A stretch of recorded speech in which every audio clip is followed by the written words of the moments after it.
오늘 본문 말씀을 통해서 우리는 신앙생활 할 때 또 삶을 살아갈 때 누구의 목소리를 들어야 하는가 함께 말씀을 나눠봤으면 좋겠습니다. 여러분 묵상, 큐티 하고 계십니까? 큐티의 유익은 무엇일까요? 하나님의 말씀을 내 삶의 기준과 잣대로 삼는 것이죠. 그래서 하나님의 시각과 하나님의 관점으로 세상을 바라보고 해석하고 평가하는 그런 일입니다.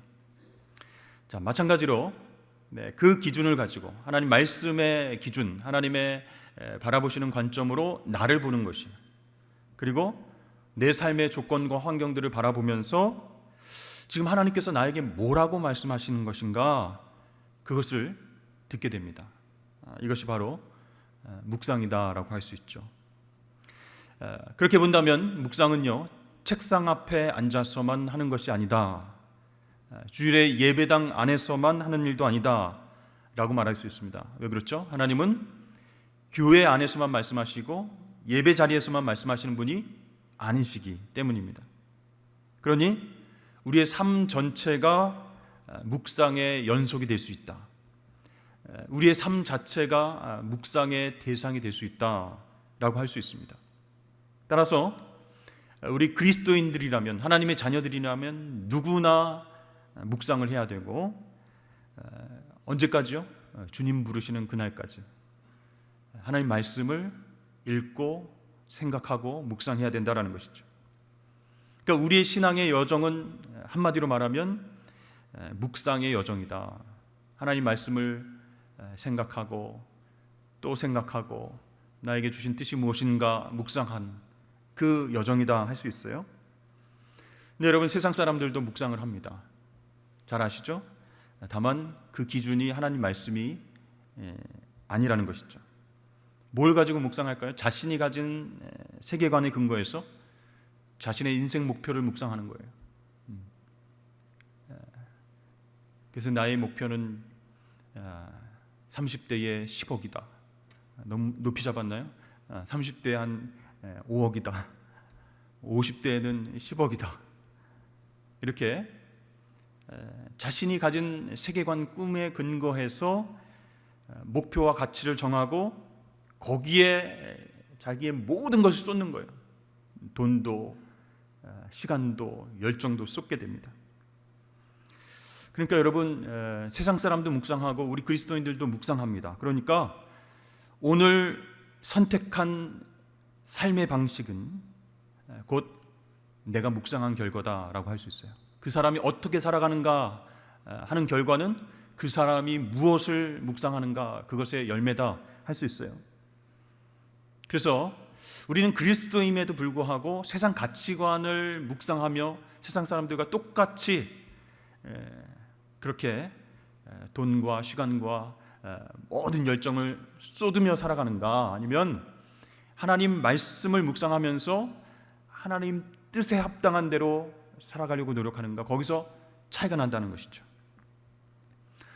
자, 여러분, 하나님은 이스라엘의 아버지 되십니다. 이스라엘은 하나님의 자녀가 됐죠. 근데 어느 때에 이르니까 이스라엘 백성들이 우리에게도 왕을 주십시오, 이렇게 단체 파업 이렇게 해가지고 왕을 주십시오 하면서 전체적으로 스트라이크를 했어요. 인간 왕을 우리에게도 주십시오, 그렇게 요구를 했어요. 간신히 먹고 살만하니까 이제 자기가 어떤 존재인지 잊어버렸어요.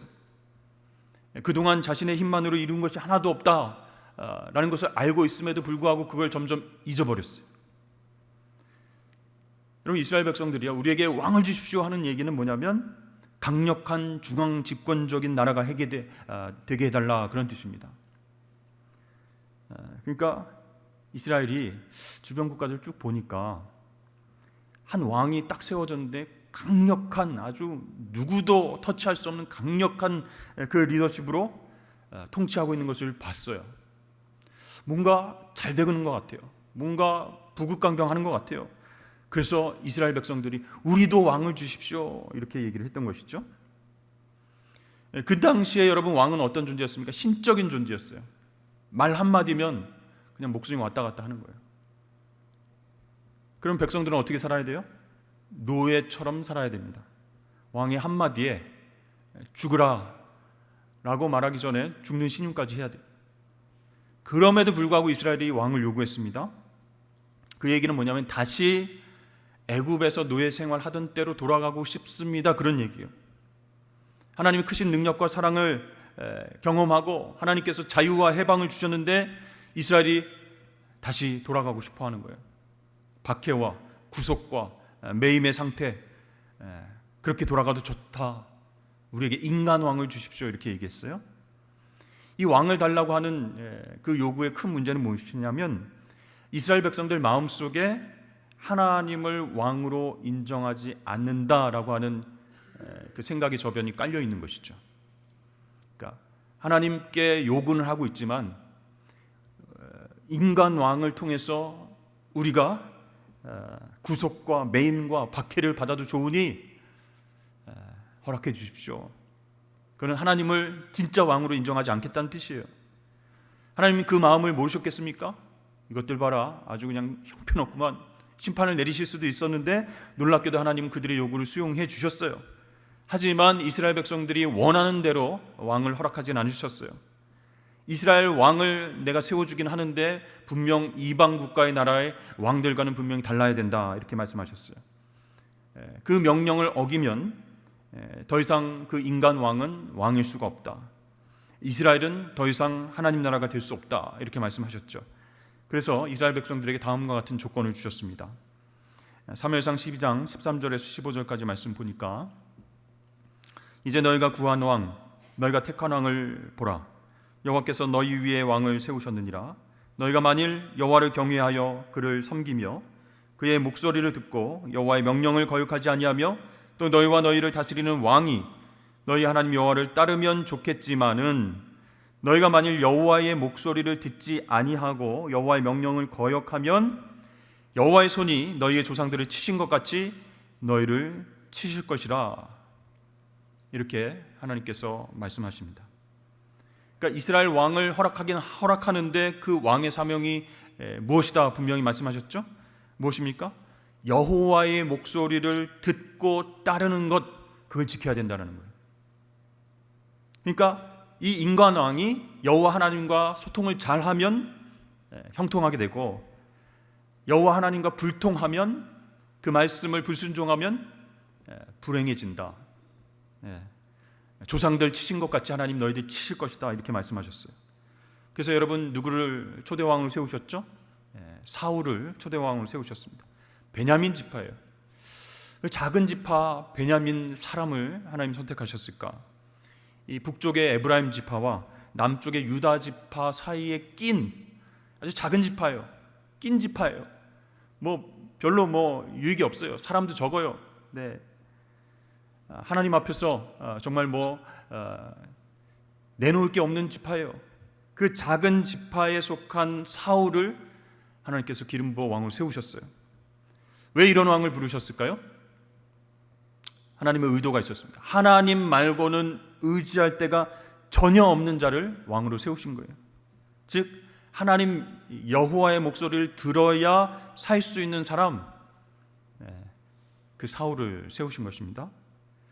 그래서 하나님께서 처음에 기대하신 대로 사울은 굉장히 겸손하게 하나님 섬겼습니다. 통치 초기에는 하나님 말씀을 잘 듣고 하나님 도우심을 입어서 승승장구했죠. 그런데 안타깝게도 초반에 성공했던 것이 그를 교만하게 만들었죠. 아주 조금씩 하나님 말씀을 사울 왕이 어기게 되었습니다. 그러다가 결국 완전히 파국을 맞게 됐죠. 자, 하나님께서는 그런 사울 옆에 블레셋이라고 하는 가시를 두셨어요. 그래서 이 인간 왕의 한계를 계속 깨우쳐 주시는 거예요. 계속 쳐들어오게 하시는 거예요. 괴롭게 하시는 거예요. 그래서 하나님 앞에 엎드려 기도하고 도움을 구하지 않으면 도저히 이 나라를 통치할 수 없을 만큼 블레셋이라는 가시를 활용하셨습니다. 근데요, 사울이 조금씩 불순종을 하고 있어요. 그럼에도 불구하고 하나님 좀처럼 미련을 버리지 않으시고 다시 말씀을 주셨습니다. 여전히 사울을 통해서 하나님의 일을 하길 원하셨어요. 15장 1절 말씀을 보니까 사무엘이 사울에게 이르되 여호와께서 나를 보내어 왕에게 기름을 부어 그의 백성 이스라엘 위에 왕으로 삼으셨은즉 이제 왕은 여호와의 말씀을 들으소서. 이제 왕은 여호와의 말씀을 들으옵소서. 그러니까 그 전까지 조금씩 안 듣고 있었어요. 그러니까 사무엘이 답답하다. 이거 이러다가 왕 잘리겠다.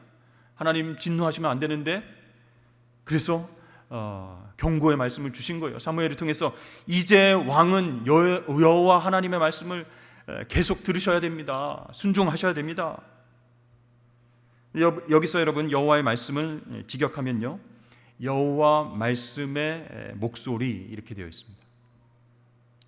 그러니까 여러분, 우리가 하나님 말씀을 묵상한다라고 하는 것은 내가 하나님이 아니다, 내가 왕이 아니다라는 사실을 깨닫는 거예요. 내가 내 인생의 주권자가 아니다라는 것을 인식해가는 여정이 바로 묵상이다라는 것이죠. 그래서 하나님이 계속해서 말씀에 순종하라, 내 목소리를 청종하라, 들어라, 이렇게 말씀하시는 거예요. 그 하나님의 말씀, 하나님 목소리를 듣지 않은 채, 그분과 친밀하게 소통을 하지 않은 채 하나님을 내 인생의 주인으로 모셔드리는 일, 그게 불가능하기 때문이죠. 그래서 하나님은 사울에게 이런 말씀을 주셨어요. 아말렉을 모조리 진멸하라, 이렇게 명령하셨습니다. 하나님의 목소리가 들려왔어요. 하나님 명령이 들려왔어요. 근데 조금 끔찍하죠. 아말렉을 전멸하라. 왜 그렇게 하나님이 화가 나셨을까? 왜 아말렉을 미워하실까? 여러분 생각해 보신 적 있으십니까? 사랑의 하나님이 용서하셔도 될 텐데 왜 진멸하라 하셨죠? 아말렉은요, 이스라엘 백성들이 출애굽한 직후에 이스라엘을 맨 처음 공격한 족속들이에요. 출애굽의 놀라운 구원을 허락하신 하나님, 온 땅의 유일한 참신 되시는 그 하나님의 능력과 구원을 증명해 내셨는데, 그 하나님을 두려워하지 아니하고 이스라엘 백성들을 공격했어요. 하나님의 능력과 하나님의 거룩하심과 전능하심을 무시하고 거부했기 때문에 그 아말렉 족속은 진멸하라, 하나님 말씀하신 것이죠. 그래서 이 아말렉과의 전쟁은요, 하나님 말씀에 순종하는 전쟁이었어요. 그런데 이 사울이요, 그 말씀을 들었잖아요. 알겠습니다, 하나님, 진멸하겠습니다 했는데, 그 아말렉과의 전쟁 이전에 싸워야 되는 대상이 있었는데 바로 사울 그 자신이었어요. 그 자신 안에 있는 아말렉이었어요. 그 얘기는 뭐냐면 하나님께 불순종하고 싶은 마음, 하나님을 무시하고 자기가 왕이 되고픈 마음, 그 아말렉과 같은 마음이 사울 왕 속에 있었던 것이에요. 그 내면의 전쟁에서 먼저 이기고 하나님 말씀에 순종해야 되는데 졌어요. 그래서 어떻게 했습니까? 여호와 하나님 업신여기게 해줬어요. 하나님의 구속의 역사 무시하게 했어요. 하나님께서 진멸하라 하는 명령에도 순종하지 않았습니다. 그러니까 여러분, 이 아말렉 족속과 사울 왕이 똑같다라는 거예요. 그래서 하나님께서 계속 기회를 주셨음에도 불구하고 사울은 점점 더 멸망의 길로 가게 되는 것입니다. 그리고 우리가 매일 하나님 말씀을 묵상하는 일, 날마다 하나님 말씀 따라 사는 일은요, 내 안에 있는 아말렉을 끄집어내는 거예요. 그리고 그 아말렉과 싸우는 과정입니다. 나를 부인하고 하나님을 앞세우는 삶, 그분의 말씀이 내 인생에 있어서 가장 중요하다라고 하는 깨달음, 그것은요, 나와의, 이 자아와의 싸움에서부터 시작된다는 것이죠. 근데 사울은 안타깝게도 자기 속에 있는 아말렉과의 전쟁에서 먼저 졌다라는 것이죠. 자, 사울은 그 하나님의 명령에 어떻게 처음에 반응했습니까? 21만 명을 대동해서 참전을 하게 됐죠. 대대적인 승리를 거뒀습니다. 정말 순종한 것처럼 보였어요. 정말 예전의 모습 그대로 하나님 말씀에 그대로 순종하는 그런 모습을 보이는 것 같았습니다. 그런데 문제가 생겼습니다. 8절과 9절 말씀 보니까 아말렉 사람의 왕 아각을 사로잡고 칼날로 그의 모든 백성을 진멸하였으되 사울과 백성이 아각과 그 양과 소의 가장 좋은 것도 기름진 것과 어린 양과 모든 좋은 것을 남기고 진멸하기를 즐겨 아니하고 가치 없고 하찮은 것은 진멸하니라. 자, 사울이 아말렉 왕 아각을 어떻게 했어요? 죽였어요? 아니죠. 사로잡고 살려둔 거예요. 포로로 잡아온 거예요. 그리고 좋은 소와 좋은 양과 기름진 것을 전리품으로 가져왔다라는 것이죠. 살려뒀다는 거예요. 다 진멸하지 않았다는 거예요. 여러분, 이 거룩한 전쟁, 하나님께서 진멸하라라고 하는 성전, 그것은요 희생 제사의 의미가 있다는 것이에요. 하나님이 받으신다는 거예요. 그렇다면 그 사울은 가치 없고 천한 것들로만 하나님께 제물을 바친 셈이 되는 것입니다. 귀하고 좋은 것들은 다 가지고 왔다라는 것이죠. 성경은 그것이 사울과 백성이 한마음 되어서 그렇게 했다라고 고발하고 있습니다. 그러니까 안타깝게도 사울은 하나님 말씀에 순종하여서 하나님과 생각을 맞춘 것이 아니고 백성들과 생각을 딱 맞췄다는 것이죠. 이 왕은 하나님의 명령에 순종하지 못했습니다. 그가 눈치를 봐야 될 대상은 하나님뿐이신데 그가 갈망해야 되는 것은 정치적 위상이나 경제적 혜택이 아니라 하나님의 평가여야 했는데 그는 무너졌습니다. 14절에 보니까 사무엘이 이르되 그러면 내 귀에 들려오는 이 양의 소리와 내게 들리는 소의 소리는 어찌 됨이니까. 하나님 다 진멸하라고 했는데 소의 소리와 양의 소리 어떻게 된 일입니까? 물어보는 거예요. 여기에 나오는 소리는요 1절에 나오는 목소리와 똑같은 단어입니다. 그러니까 하나님 목소리를 들어야 할 사울이 그 하나님 목소리보다 양의 소리, 소의 소리를 들었다, 좋아했다라는 것이. 그것은 사울 안에 은밀하게 감춰졌던 욕망의 소리였습니다. 우리도 우리 내면에서부터 들리는 소리가 있습니다. 욕망의 소리들이 있어요. 혹시 여러분 들으십니까?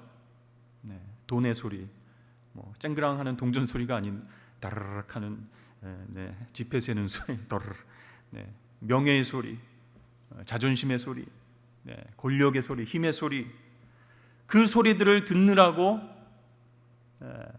사울은요 하나님 목소리를 듣지 않았다라는 것이죠. 여러분, 우리가 묵상을 할 때, 하나님의 말씀을 묵상한다라고 할 때 그것은 내 안에서 들려오는 내면의 소리를 듣는 일이에요. 그런데 내 속에서 계속 욕망의 소리, 욕구의 소리만 들리는 거예요. 양의 소리, 소의 소리만 들리는 거예요. 하나님의 소리는 없다라고 할 때 그것은 심각하다라는 것이죠. 그런데 그것을 누가 지적합니까? 사무엘이 지적했어요. 양의 소리, 소의 소리는 어찌된 소리입니까? 하나님의 소리를 들으셔야 할 왕이 지금 왜 이 전리품들을 가지고 오셨습니까? 왜 진멸하지 않으셨습니까? 정면으로 하나님 말씀을 통해서 죄를 지적받았죠? 사울이 변명합니다. 15절에서 보니까 그것은 무리들이 아말렉 사람에게서 끌어온 것이다. 그런데 백성들이 하나님께 예배하려고, 제사 드리려고 양과 소 중에서 가장 좋은 것을 선별해서 남긴 것뿐이다. 그 외의 건 다 진멸했다. 하나님께 제사 드리기 위해서 좋은 거 남겨둔 것뿐이다. 이렇게 그럴듯한 변명을 합니다.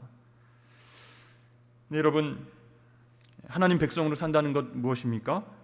하나님 말씀 따라 산다는 것이죠. 그래서 우리는 하나님 말씀 앞에 정면으로 직면할 때가 있어요. 그때 변명하지 말아야 됩니다. 내 있는 그대로의 모습을 보여드려야 됩니다. 인정할 수 있어야 됩니다.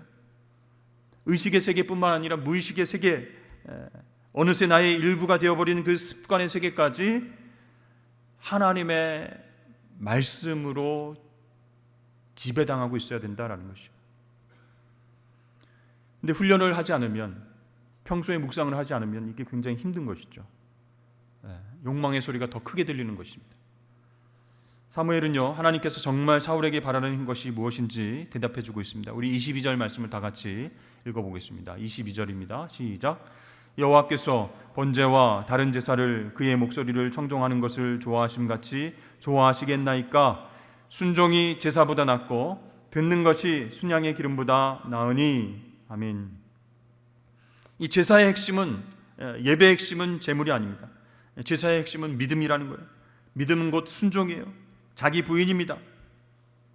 그러니까 내가 죽고 내 욕망이 죽고 하나님 말씀을 믿는 것, 그것이 제사 드리는 것, 믿음으로 하나님 앞에 예배하는 것이라는 거예요. 그래서 좋은 제물을 잡아와서 죽이는 것이 제사가 아니라 내가 제물이 되어서 내가 죽는 것, 그래서 하나님 앞에 온전히 드려지는 것, 이것이 하나님 기뻐 받으시는 제사입니다. 근데 사울은 좋은 제물을 골라서 하나님 앞에 드릴 생각만 했지, 정작 자기 자신을 죽이고 자기 자신을 제물로 하나님 앞에 드릴 생각은 못했어요. 하나님 목소리를 청종하지 않았다라는 것입니다. 사랑하는 성도 여러분, 내 자아가 죽지 않으면 우리는 언제든지 하나님의 목소리를 죽여버릴 수 있습니다. 아예 안 듣게 할 수 있어요. 하나님 말씀을 듣지 않으면요, 우리는 하나님 말씀을 질식시키고 뒤틀고 왜곡할 수밖에 없다라는 것이죠. 우리는 두 왕을 섬길 수 없기 때문입니다. 그래서 우리가 말씀에 순종하지 않는 것, 그럴 수도 있지 않을까 이런 생각을 하는데, 순종하지 않을 때 나에게 있어서 하나님은 없는 분이 되는 거예요. 그 존재 자체가 없는 분으로 되는 거예요. 하나님 목소리를 듣지 않는 한 하나님은 적어도 나에게 살아있는 분, 살아계신 하나님이 되지 않는다라는 얘기예요. 이 사울왕도 자기 자신을 굉장히 작게 여기고 겸손히 여기고 하나님의 목소리를 청종할 때가 있었습니다. 하지만 그 말년에는 자기 자신을 더 크게 여기고 그렇게 됨으로써 하나님을 작게 여겼습니다. 그래서 자기 내면에서 흘러나오는 욕망의 소리, 소의 소리, 양의 소리, 백성들의 소리, 그것을 하나님 말씀의 소리보다, 하나님의 목소리보다 더 크게 들었다라는 것이에요. 요즘 여러분 이어폰 굉장히 좋아졌죠. 그래서 딱 기능을 켜면 주변 소리가 싹 사라지는 그런 이어폰이 나왔더라고요. 혹시 우리 내면에 그런 이어폰들을 딱 장착하고 하나님께서 말씀하시면 딱 끄는 거예요. 하나님 말씀 안 들리도록 내가 해야 되겠다. 노이즈 캔슬링이라고 하는 기능을 켜는 거죠. 그게 여러분 하나님 말씀 묵상하지 않으면요, 이게 자동적으로 내 안에서 그 기능이 착각하면서 작동이 되는 거예요. 아예 안 들려요. 주변 소리가 하나도 안 들려요. 그냥 음악 소리만 들리는 거예요. 여러분, 묵상의 여정은 하나님의 음성을 더 크게 듣는 것인 줄로 여러분 믿으시길 바랍니다. 그러면요, 날이 갈수록 하나님을 더 사랑하게 되고 경외하는 사람이 될 수가 있습니다. 그래서 하나님과 더 자유롭게, 더 길게, 더 많이, 더 기쁨으로 대화할 수 있는 기회가 생기는 거예요. 그러므로 여러분, 다른 세상의 소리, 내 안에 있는 욕망의 소리를 듣기보다는 하나님의 목소리를 크게 들을 수 있는 저와 여러분 되시길 축복합니다. 그래서 저와 여러분의 신실한 이 묵상의 여정을 통해서, 하나님 말씀에 순종하는 그 여정을 통해서 우리가 뭘 해낼 수 있을까요? 교회를, 또 가정을, 사회를 살려낼 수 있다는 것이죠. 하나님 말씀에 순종하는 그 한 사람 한 사람을 통해서 하나님이 일하시기 때문에 무너진 하나님 말씀의 권위가 되살아나고, 하나님 말씀에 철저하게 순종하는 그 한 사람의 놀라운 형통으로 말미암아 하나님 살아계신 것을 많은 사람들에게 보여줄 수 있다라는 것이죠. 여러분, 오늘 말씀 기억하시면서 이 묵상의 여정, 하나님 말씀에 순종하는 여정은 그냥 되는 것이 아니다, 훈련이다라는 거예요. 영적 싸움이 있어요. 내 안에 있는 아말렉과 싸우는 여정이라는 것이에요. 그래서 그 영적 싸움에서 이기지 못하면요, 계속 아각이라고 하는 왕을 살려두게 되고, 소와 양을 살려두게 되고, 내 욕망에 따라 하나님의 음성을 차단하게 되는 안타까운 일이 없도록 그렇게 하나님 말씀을 묵상하고 순종하며 나아가시는 저와 여러분 되시길 주의 이름 축복합니다.